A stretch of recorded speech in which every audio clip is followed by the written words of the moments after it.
Eastern Sambar at around 11 a.m. Yeah, ang present na doon is 165 members. Hello. Kanya, muna ni opening prayer by Reverend Father Oni Rosaruso, Dayo Norco, by Class Secretary, Manlin Del Escuro, ang Severina, ang Norris Representative. Yeah. Sa nasunang si Francis mo yung nakuhan ani. At ito ititap na yung newly for the kuhan kato officers lagi. And ito also, the Father Oni Rosaruso will be our lifetime plan president. Yeah, more about more event tonight in Barangay Nato, kasi ito na sa plaza, sa Jakarta. Yeah, number 4 is meeting proper. Call to order. Yeah, Father Oni Rosaruso, yeah, number 27, United as Clan First Team has called to order to all members of the Clan First Team to attend the St. Meeting at 11 a.m. Yung muna ko dito sa pangaliman minutes. Opening statement of the President and the agenda of the meeting. Yeah. 4.3.1, any reading of the previous meetings and approval. It was approved by Bobby Rosaruso and seconded by Mrs. Evangeline R. Flores. Yeah, Treasurer's report. With Treasurer's financial report. Total collection nato sa atong blog is 606,581.9.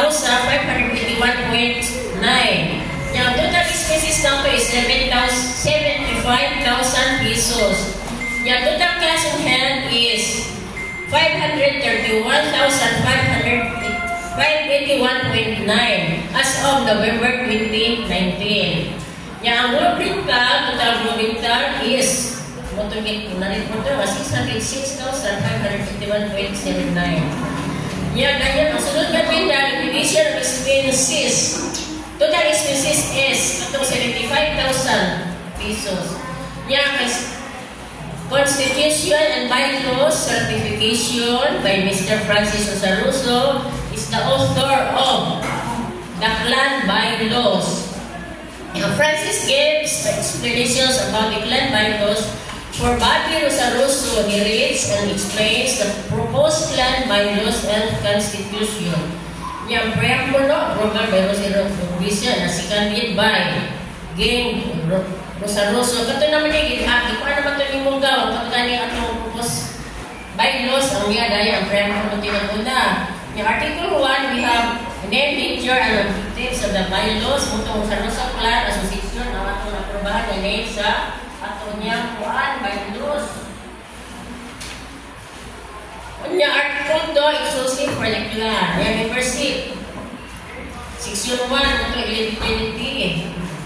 Yung letter A, membership B. Only 100 each member, lifetime membership. For children 18 years old can avail Diyos. Ito niya. Annual Diyos.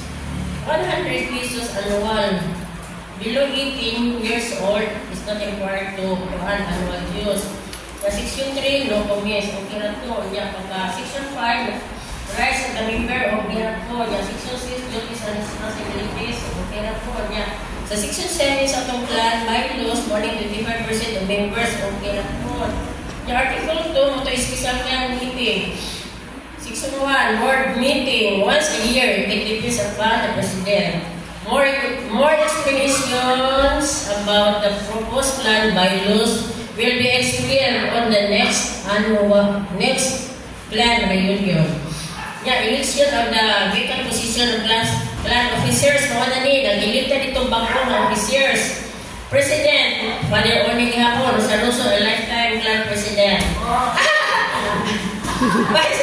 Vice President Francis Rosaruso, Secretary Rosie, Treasurer si Sandra, Auditor Bobby Flores,